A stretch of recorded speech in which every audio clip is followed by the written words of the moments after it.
day on Disney Channel, Wade's Gadgets help kids Perspective. get ready for school. A hairdryer? It only looks like a hairdryer. Perspective reports. Every day at 5/4 Central So not the drama. on Disney Channel.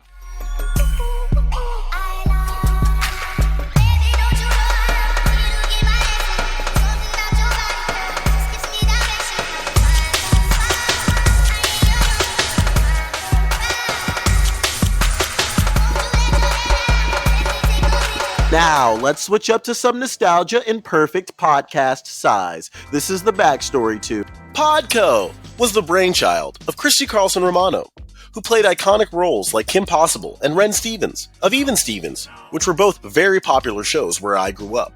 After her Disney fame and other acting roles started to dwindle, she found herself at a crossroads and pivoted, like all unheard voices, onto YouTube. Romano hosted a cooking series on her YouTube channel where she and a guest, usually a former late 90s to early 2000s kid show star, would make a food dish that was themed around the guest's past roles. This saw decent success with her top video grossing 2.6 million views in 2019, with her former Kim Possible sidekick Will Friedle, who played Ron Stoppable, who will keep popping up in this section. That's also another thing that people always like to say. They're like, oh, you know, Kim Possible was such a great 90s throwback. It wasn't in the 90s. It was... No, it was recent. You're like bawling like, oh my God, like you just want. Now, keep in mind, the late 90s to early 2000s nostalgia boom started from 2014 onwards, as the children from that era grew older and missed daycare and having no responsibilities. And they probably needed a mental escape from all the college loan payments, asking for a friend. So the timing lined up for a former Disney show star to get in on the nostalgia rush. Looking at Romano's Wikipedia, her traditional filmography became lighter as we approached 2019. Clearly, she was looking for new projects, and she found one with Paradiso Media, a French-based company with offices in LA. The partnership was to be called Burn the Curtain, a podcast interview series to be co-launched with her husband. The first guest was expected to be Rudy Giuliani's daughter. The show never premiered, or at least I have found no evidence that it did, and Paradiso Media filed for bankruptcy in France in 2024. But Christy kept going, and in 2022 launched a podcast called Vulnerable, with the first guest being Will Friedle. Milk that co-association, Christy. Not done yet, she launched another podcast with, guess who, Will Friedle, called I Hear Voices with iHeart Podcasts, owned by iHeartMedia. The show highlighted voice actors behind famous animated characters and underappreciated craft. I'd like to go ahead and formally apologize for mispronouncing Will Friedle's name. It's actually Will Friedle, not Will Friedle. There are so many videos that have discussed the trend of rewind podcasts and the downfall of Podco and the various controversies from all the shows. This is not going to be another video dissecting the topic from that lens. Instead, we are looking at this from a strategic, analytical, and opportunity mindset. But if you want the drama content, I suggest you watch all of these other videos. But let's speedrun the Podco company backstory to inform the analysis and strategy sections. According to Podco's LinkedIn, the podcast company, otherwise known as Podco, was founded in 2023, employing 9 people and was headquartered in Los Angeles.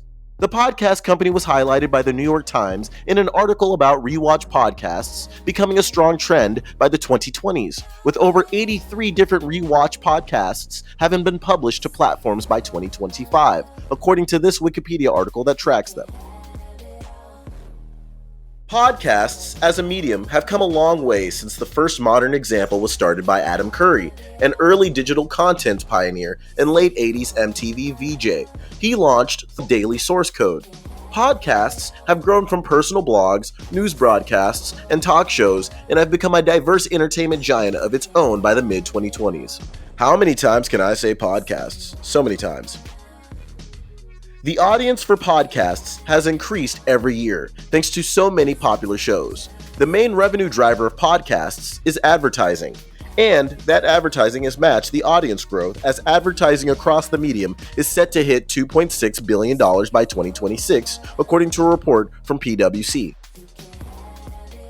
In fact, profits from the advertising-based creator economy of influencers, YouTubers, and podcasters is expected to reach a potential $500 billion by 2030 if trends continue, though time will tell. From Q3 2023 to Q3 2024, YouTube passed $50 billion in revenue for the first time, as reported by Alphabet in an earnings call in October 2024. Podco heavily relied on the rewatch podcast trend to try and capitalize on the cash flow being injected into podcast advertising and the creator economy in general. Despite the Podco team contributing to the creator economy through their shared experiences, going to the current podco.us website leads to a screen graphic that navigates to nowhere. The last post to Podco socials like Instagram was in September of 2024. The last YouTube video posted to the official channel was also in September 2024. The LinkedIn is no longer active, and I even sent an email to them from their link tree to see if their inbox is being monitored at all. I have yet to receive an email. The shows that made up Podco, Pretty Little Liars, True Crime, Big Name, Full House Rewind, Even More Stevens, Ned's Declassified, Vulnerable, Wizards of Waverly Pod, and the Brotherly Love podcast all have suffered different fates. Some are still going, some have stopped. All of these shows played a role in the conception of children's entertainment in my youth and for those around me. So seeing how things turned out, it is almost like clearing the final bar into full maturity by realizing you can't overanalyze aspects of your childhood past the point of healthy return.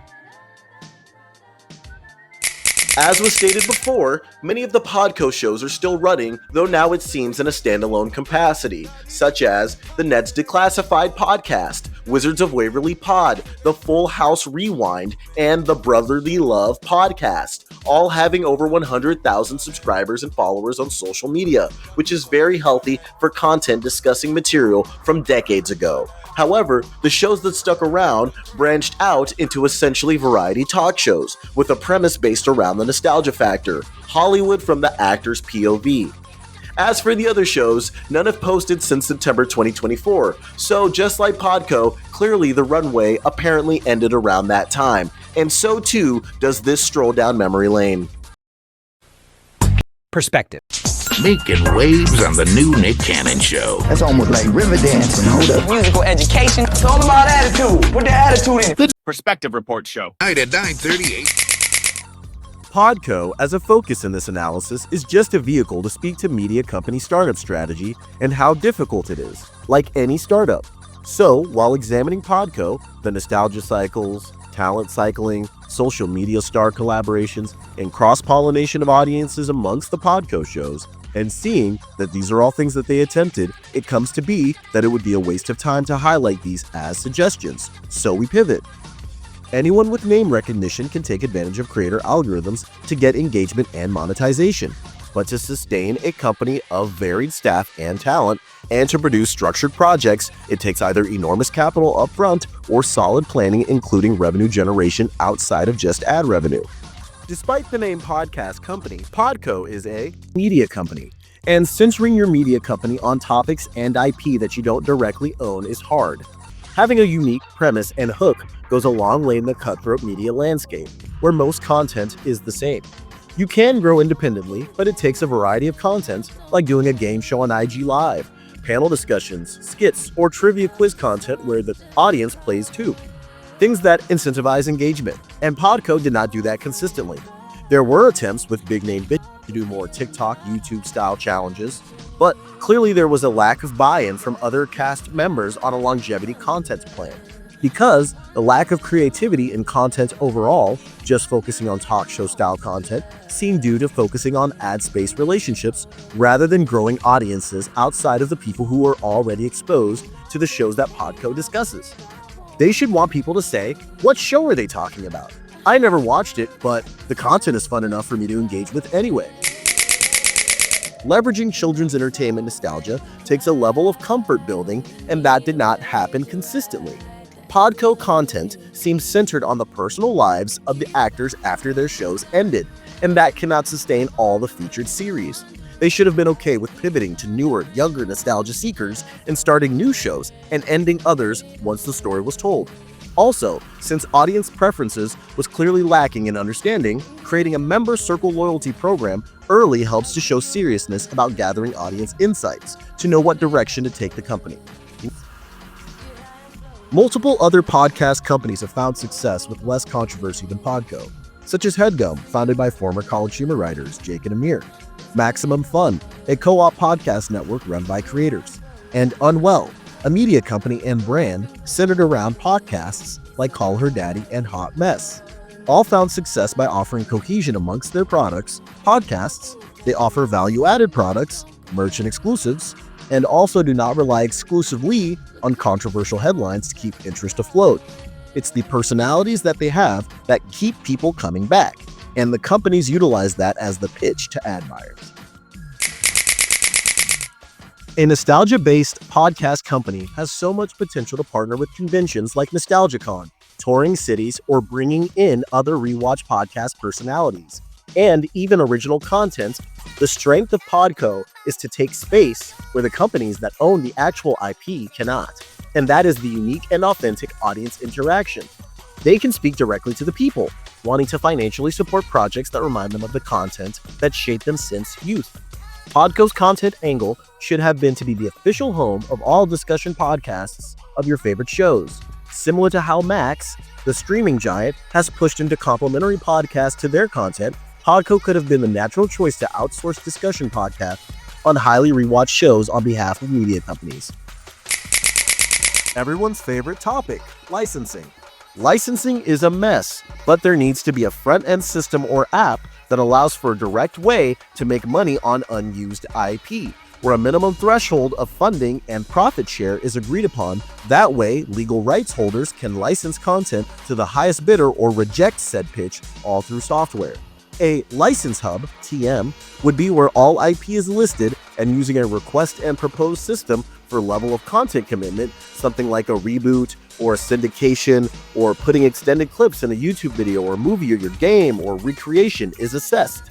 There would be a full integration into platforms like YouTube and automatic tiering of fees decided by companies. And creators can profit share off their earnings from this without needing to go through the bureaucratic process and getting personal sign-offs from hard-to-find artists and executives. Looking at Google and YouTube search trends, with the exception of Pretty Little Liars, Podco content helped to boost the actual show's search trends overall in 2023 and 2024, meaning Podco, in a small way, made these shows relevant again.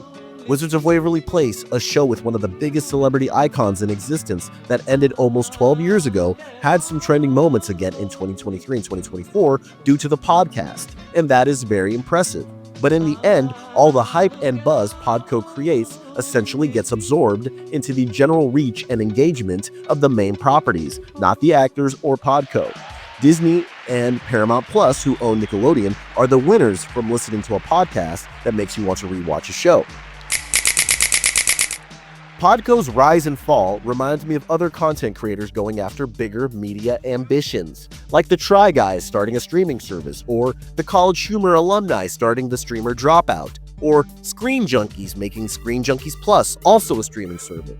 Starting a media company from a single premise is a dangerous place to be, and that is why there are more failures than successes.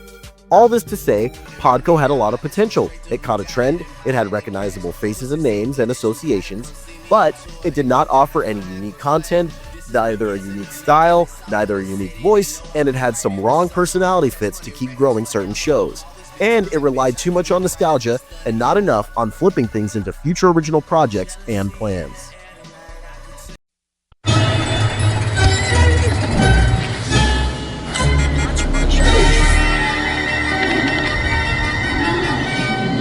Detective reports.